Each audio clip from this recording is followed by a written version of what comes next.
YouTube? It's Miss Dominique, and we are back at it again. I want to just, before we jump into the quote, I want to go ahead and thank you guys so much for continuing to view, for continuing to share, for continuing to like, and I want all of you guys not forget to subscribe to the channel, okay? When you subscribe, we'll actually give you notifications, so that way you know when we're posting new videos, and that is going to be every Monday. So we want everyone to go ahead and subscribe, and if you're sharing, make sure you tell whoever you're sharing it to make sure they subscribe as well. And if you guys have a comment or a question or a quote, please leave it below so that we can go ahead and incorporate that as well, okay? So we're going to go ahead and jump right into the quote, and it reads as follows. Sometimes when things are falling apart, they may actually be falling into place. So this one was good for me because I know that at times it seems like things happen in our life that we feel like we can't bounce back from. We feel like we have just dug ourselves into a hole so deep that we don't know how we'll be able to come out of that hole, and we just don't know which way to go.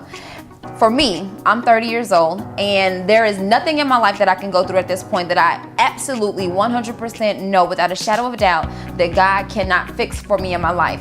And there's not many things that go on in my life that I know, whether they're bad, that God will not turn around for my good. As a matter of fact, every single bad thing that has happened to me in my life, I've always been able to go back and say, you know what, I am so happy that happened because it helped make me the person I am today, or it helped open the doors for something else. Now, however, that is me. I've had a long time to get into that spiritual growth and that spiritual journey to where I am connected to God in that way, and not everybody is there yet, and that's okay. So if that's not you, if you feel like you're down a lot and you feel like you've had things happen in your life that you can't bounce back from, I'm here to just kind of give you an example of something in my life that can maybe give you light or give you a little bit of hope. I could probably sit here for hours and tell you about so many different stories in my life that have actually turned around 360 and have actually worked out for my good, but I'm going to go ahead and focus on one thing today, and it kind of has helped lead me to where I am right now, being able to talk to you. So I graduated from college in 2008. I had a degree in interpersonal communication, nothing to do with kids. I never even knew that teaching was what I wanted to do. I had a minor in sociology, so I've always liked the idea of people, studying people. I am a people person. I like knowing what people think, why they do the things that they do, how they interact in groups, how they interact in relationships. That was what excited me. So I moved to Houston, Texas, and I got a job working at a mattress company, and that was okay. It just wasn't necessarily my fit. It didn't work for me. I was working these retail hours. I had a young son who was absolutely wilding out at the time because he got kicked out of daycare when he was about 2 years old. So that put me in a place where I had to actually quit my job because I had nowhere for him to go at the time, and I was just really searching for something to do. I then got a job working at a gym, and that still wasn't working for me because it was still a sales position, and that just wasn't for me. I'm not a seller. I didn't like feeling like I had to push people into buying things, so that just wasn't for me. So I decided to go into teaching. I felt like it would be a great fit for my son because our schedules would coincide. So I got an alternative teaching certification, and I started teaching, I started substitute teaching, and I did that for a whole year, making $75 a day. Okay, that is not a lot of money. During that time, I ended up being evicted from my house.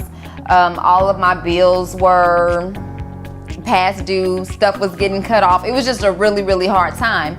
I moved into an apartment that was a little bit more feasible for me to be able to afford. I'm still making $75 a day, but I started sponsoring this step team, and even though I'm making $75 a day, I was still going to this school every morning at 6 o'clock in the morning, which was an hour before all the other teachers who were getting paid full salaries came into work. Okay, so I was there a whole hour early and staying a whole hour later, and it was just no question or doubt about it that I had found my passion. Working with those kids was everything for me. They started calling me mama. You know, it was just something that was it was just a very unique situation for me, where I really realized where I was supposed to be. I did that for a whole year, still trying to pass my content exam, which I failed twice before I actually passed it the third time. And once I passed it the third time, after substitute teaching for a whole year, I finally ended up getting a full-time teaching job. And from there, kind of one thing just led to another, and I've kind of went up in the ranks, I guess you can say. I taught for a little while, then I got more of a leadership position, and now I actually just got a brand new job about 2 weeks ago that I'm so excited about. So basically what I'm trying to tell you is I took one situation that wasn't necessarily the best fit. I mean, that was absolutely the lowest point of my life, and I mean, I'm brushing through the story because I'm trying to rush it into this video, but there were days and there were times where literally money was just so slim, and you know, it was counting quarters just to give my baby a Happy Meal, okay? So it absolutely was the lowest point in my life, but I absolutely had an opportunity to turn that around, and I'm so grateful for that position in my life because it has taught me to manage my money better, and just appreciate things a whole lot more. I went from that apartment to a townhouse. Now I own my own house, and things have just been on the up and up ever since then. So I just say all that to say that if you feel like you're in a place where you don't know how you're gonna dig yourself out of that hole, you have to just give yourself small goals. Set small goals, set a big goal, but set many goals that will help you to achieve that larger goal. Just find your path, figure it out. Pray, ask God to help you to figure out where it is that you're supposed to go, where it is you're supposed to be, what is your destiny. Help try to figure that out. And I mean, I guess that's basically it. If you're at a point in your life where you feel like everything is falling apart, maybe, just maybe, that means that everything is falling into place. So if you feel like the pieces of the puzzle just don't fit, you just have no idea. Just continue to manipulate those pieces until they all fit into place. All right, you guys, that's all I have for you today. Thank you so much for watching. Go ahead, like, share, click the subscribe button, and please comment below. I'll see you guys next time. Bye.